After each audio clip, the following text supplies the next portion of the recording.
আসসালামু আলাইকুম। চোখ ওঠার কারণ ও ঘরোয়া সমাধান। কোনো একজনের চোখ উঠলে দেখা যায় বাসার সবার চোখ উঠেছে। তাই এই ভিডিওতে জানাবো চোখ ওঠা থেকে সুরক্ষিত থাকতে কি করবেন। আর যদি চোখ উঠে যায়ই তাহলে ঘরোয়া চিকিৎসা কি? মাত্র 3টা কাজের মাধ্যমে চোখ ওঠা ছড়ানো ঠেকানো যায়। নাম্বার 1, যার চোখ উঠেছে তার তোয়ালে, গামছা, রুমাল, বালিশ এগুলো অন্য কেউ ব্যবহার করবেন না। এগুলো আলাদা করে রাখবেন। ডিটারজেন্ট বা সাবান দিয়ে বালিশের কভার, বিছানার চাদর, তোয়ালে, গামছা, মুখে ব্যবহারের রুমাল ভালোভাবে ধুয়ে নেবেন। ধোয়া শেষে নিজের হাত দুটো ভালোভাবে ধুয়ে নেবেন। Number 2, infection. এই ইনফেকশান বাতাসেও ছড়ায় হাঁচি কাশির মাধ্যমে। তাই বিশেষ করে চোখ উঠলে হাঁচি কাশি দেওয়ার সময় মুখ নাক ঢেকে নিতে হবে। টিস্যু দিয়ে ঢাকলে ব্যবহারের পরে টিস্যুটি ময়লার ঝুড়িতে ফেলে দিবেন।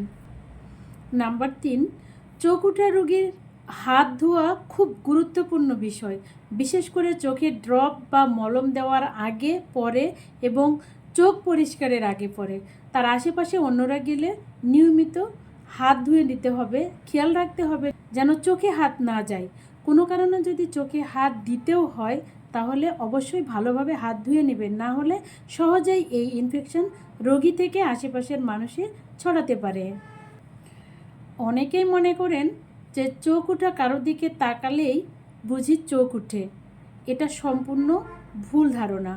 এর কোনো বৈজ্ঞানিক ভিত্তি নেই। চোখ ওঠা রোগীর দিকে তাকালে কোনো অসুবিধা নেই, কিন্তু তার আশেপাশে গেলে কিছু সতর্কতা মানতে হবে, যেগুলো আমি এতক্ষণ বললাম। তাহলে এখন বলছি চোখ উঠলে ঘরোয়া চিকিৎসা কী। চোখ উঠলে যাতে একটু আরাম লাগে তার জন্য যা যা করবেন সেটা আগে বলি, তারপর বলবো ওষুধের কথা। ঠান্ডা পানিতে ছেঁক, এক টুকরা পরিষ্কার কাপড় পানিতে ভিজিয়ে চিপে সেটা দিয়ে চোখে সেঁক দিতে পারেন। একটু ঠান্ডা পানি হলে ভালো হয়। কয়েক মিনিট ভেজা কাপড় দিয়ে চোখে একটু হালকা করে চাপ দিবেন, এতে করে চোখে আরাম লাগবে। চোখ মোছা, হাত দিয়ে চোখ কসলাবেন না বা চুলকাবেন না, এতে চোখের সমস্যা আরও বেড়ে যেতে পারে। তাহলে চোখ মুছবেন কী করে? পানি ফুটিয়ে ঠান্ডা করে নেবেন, তারপর সেই কুসুম গরম পানিতে পরিষ্কার কাপড় বা তুলা ভিজিয়ে আলতোভাবে চোখের পাপড়িগুলো মুছে ফেলবেন। এতে চোখে জমা ময়লা আর পুঁজ পরিষ্কার হয়ে যাবে। অবশ্যই মনে রাখতে হবে 2 চোখের জন্য আলাদা আলাদা কাপড় বা তুলা ব্যবহার করবেন। চোখের ড্রপ, এক ধরনের চোখের ড্রপ ব্যবহার করলে চোখের অস্বস্তি, খসখসে ভাব, আঠালো ভাব এগুলো কমাতে সাহায্য করে। এগুলোকে বলে লুব্রিকেটিং আই ড্রপ বা আর্টিফিশিয়াল টিয়ারিস। ডাক্তারের প্রেসক্রিপশান ছাড়াই আপনি এগুলো ফার্মেসিতে কিনতে পারবেন। আমি কয়েকটা ড্রপের নাম বলে দিচ্ছি, যেমন আর্টিরন, আর্টিয়ার, আই ফ্রেশ, হাইড্রোমার, হাইলোজেল, হাইলোরন, লুব্রিক, টিয়ার ইত্যাদি। এই ড্রপগুলি এগুলোর নির্দেশনা অনুযায়ী ব্যবহার করবেন।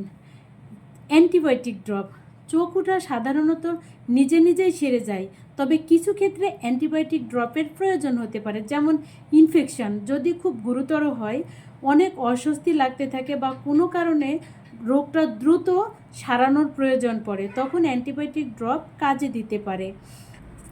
সেক্ষেত্রে একজন ডাক্তারের পরামর্শ নিতে হবে। তিনি আপনার সাথে কথা বলে চোখ দেখে প্রয়োজনে আপনাকে অ্যান্টিবায়োটিক ড্রপ দিবে। চোখ উঠলে নিজে নিজে অ্যান্টিবায়োটিক ড্রপ দিবেন না, কারণ ভাইরাস এবং অ্যালার্জির কারণেও চোখ লাল হতে পারে, পানি পড়তে পারে, তখন কিন্তু অ্যান্টিবায়োটিক ড্রপ কোনো কাজ করবে না। কিভাবে বোঝা যায় ভাইরাস নাকি ব্যাকটেরিয়ার কারণে এমন হয়েছে? ব্যাকটেরিয়া দিয়ে ইনফেকশন হলে সাধারণত চোখ থেকে পুঁজের মতো বের হয়। সকালবেলা চোখের পাতা একটার সাথে আরেকটা লেগে থাকে। আর ভাইরাস ইনফেকশন হলে সাধারণত পুঁজ বের হয় না, চোখ লাল হয়, চোখ জ্বালা পোড়া করে। ভাইরাসে ইনফেকশন হলে অ্যান্টিবায়োটিক ড্রপ দিয়ে কোনো লাভ হয় না।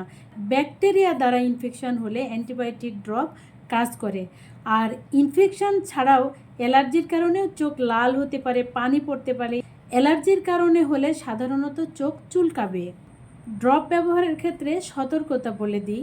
চোখে ড্রপ দেওয়ার পরে সাময়িকভাবে আপনার দৃষ্টিশক্তি একটু ঘোলা হতে পারে, তাই ড্রপ দেওয়ার পরপরই গাড়ি চালানো বা ভারী কাজ থেকে বিরত থাকবেন। বিশেষ সতর্কতা, যারা চোখে মেকআপ বা প্রসাধনী এবং কন্ট্রাক্ট লেন্স ব্যবহার করেন, চোখ সম্পূর্ণভাবে ভালো না হওয়া পর্যন্ত এগুলো ব্যবহার করবেন না। এক্ষেত্রে বুঝে গেছেন চোখ উঠলে ডাক্তারের কাছে যাওয়ার প্রয়োজন নেই, নিজে নিজেই সেরে যায়। তবে কিছু ক্ষেত্রে ডাক্তারের কাছে যাওয়ার প্রয়োজন আছে, কারণ গুরুতর কিছু হয়ে থাকতে পারে অথবা চিকিৎসার প্রয়োজন হতে পারে। সেটা কখন? যদি 2 সপ্তাহের পরেও রোগী না সারে, যদি চোখে ব্যথা হয়, চোখ খুব লাল হয়ে যায়, চোখ মুছার পরেও আলোতে সমস্যা হয়, চোখে দেখতে সমস্যা হয়, যেমন কাপা কাপা দৃষ্টি, ঝাপসা দৃষ্টি অথবা ঝলসানো আলো দেখলে, কোনো কারণে যদি রোগ প্রতিরোধ ক্ষমতা দুর্বল হয়ে থাকে অথবা 28 দিনের কম বয়সী বাচ্চার যদি চোখ লাল হয়ে যায়, সেগুলো ক্ষেত্রে ডাক্তার দেখানোর প্রয়োজন। ধন্যবাদ। সবাই ভালো থাকবেন, সুস্থ থাকবেন। আবার দেখা হবে নেক্সট ভিডিওতে।